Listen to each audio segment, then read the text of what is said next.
learn about epidermis tissue or epidermal tissue. So let us learn what is this epidermis or epidermal tissue.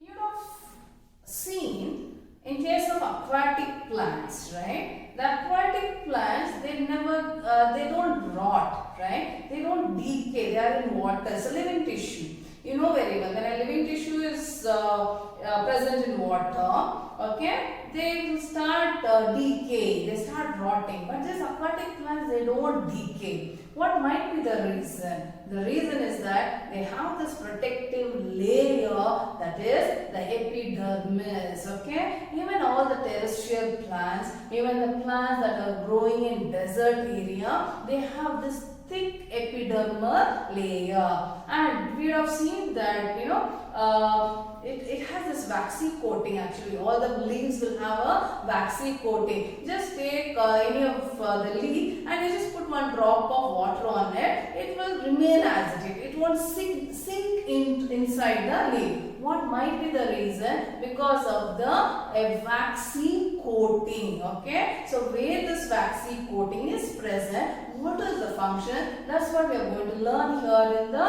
epidermal tissue. As the name itself says, derma. Derma means what? Skin. So epidermis acts like the skin, like how the skin helps us in protecting us. Our entire body is covered by the skin. The epidermis is the skin of a plant. It is like a skin for the plant. So epidermis or the epidermal tissue, it is the outermost layer of the plant. The entire plant will be covered by this epidermal tissue. Okay, so it covers entire body of the plant, and they are continuous. It forms a continuous layer. The epidermal layer is continuous. Okay, it is a continuous layer. This epidermis, as I told you, in desert plant, the epidermis or the epidermal layer will be thicker. Why it is thicker? Because you know very well, in desert area, the temperature is high and the water, they won't get it, right? So the availability of water is almost nil, we can say, least we can say. So whatever water they have to conserve that water. To conserve the water, they have to have some kind of protection. That protection is provided by the epidermal tissue or the epidermis. Okay, so it is the outermost layer of the plant. Okay, so in desert plants, they have thick layer of epidermis.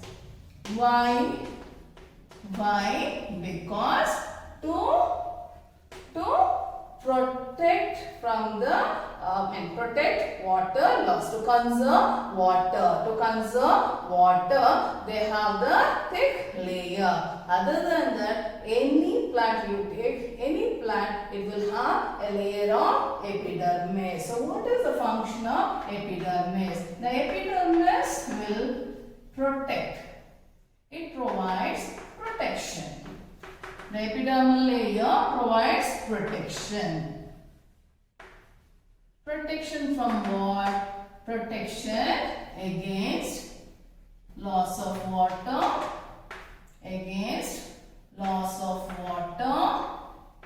Then any injury, mechanical injury. Sometimes, you know, we have this such terrible, habit. We go and start carving on the plant, on the trees and all, right? So it will injure the plant. So to protect that, the plants have a epidermal layer. So it will give protection against the mechanical injury and also from the invasion of germs and parasitic fungi. So that's why I said it is just like our skin, which is an epithelial tissue which provides protection. In the same way, in the plants have epidermis which will protect them against the water loss. It will prevent from the mechanical energy, protect them from mechanical injury, invasion of germs and parasitic fungi. Okay, as it has to provide protection, it forms a continuous layer. At some places, for you, just to make you understand, I just give you the structure of a leaf. When we take the section of leaf, the outermost layer of the leaf, we call it epidermis. Right? So this is the section of leaf. So this is the upper epidermis. And this is the lower epidermis.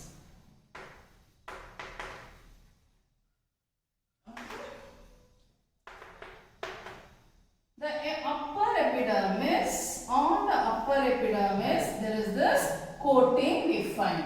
What is this coating? This coating is made up of a waxy substance which we call cutin, and the layer is called cuticle. Okay, so the waxy layer, the waxy substance, we call it cutin, and the layer is cuticle. So this waxy layer protects the plant from the loss of water. Okay, and the lower surface, I told you it is a continuous structure, but here we see a gap is there. In the lower surface, in the leaves, at some places we find opening, and which is protected. This is the opening which is protected by a bean-shaped cell. This bean-shaped cell, we call it guard cells. This is in case of leaves. This is the structure of leaf. Okay, all the cells will be there. I didn't draw that. So all these are the mesophyll, the chlorophyll containing cells are there, and this is the spongy parenchyma, and it will have the xylem and phloem. All these are there. So I'm just specifying here about the presence of a pore. Okay, here I told you it is a continuous layer. Here it is not continuous. At some places we find it is open, broken, it is discontinuous, okay, by a pore. What is this pore called? You all know. This pore is called stomata. The minute we hear guard cell, we should know it is the guard cell which controls the opening and closing of the stomata. Okay, so the guard cells are nothing but the epidermal cells which are modified to help or regulate the closing and opening of stomata. You know very well, through the stomata only exchange of gases takes place. That is taking in oxygen during respiration and giving out oxygen during photosynthesis, and during photosynthesis carbon dioxide is taken. So exchange of gases takes place through the stomata. Not only that, the excess of water is also thrown out through the tiny hole called stomata. That process is called transpiration. So it has to regulate, it has to control the opening and closing of stomata. So that is the function of epidermal cells. And the epidermal cells in the root hair. Okay, the epidermal cells of root, right? So they modify and they become root hair. So what is the function of root hair? It provides or increases surface area of water absorption. It will help in water absorption. So that's the function of the epidermal epidermal cells in the root hair. And sometime in plants, right, they have this epidermal cell. After they grow, after the young plant or the young stem will reach a certain age of maturity, the secondary meristem will replace the epidermis. The secondary meristem will replace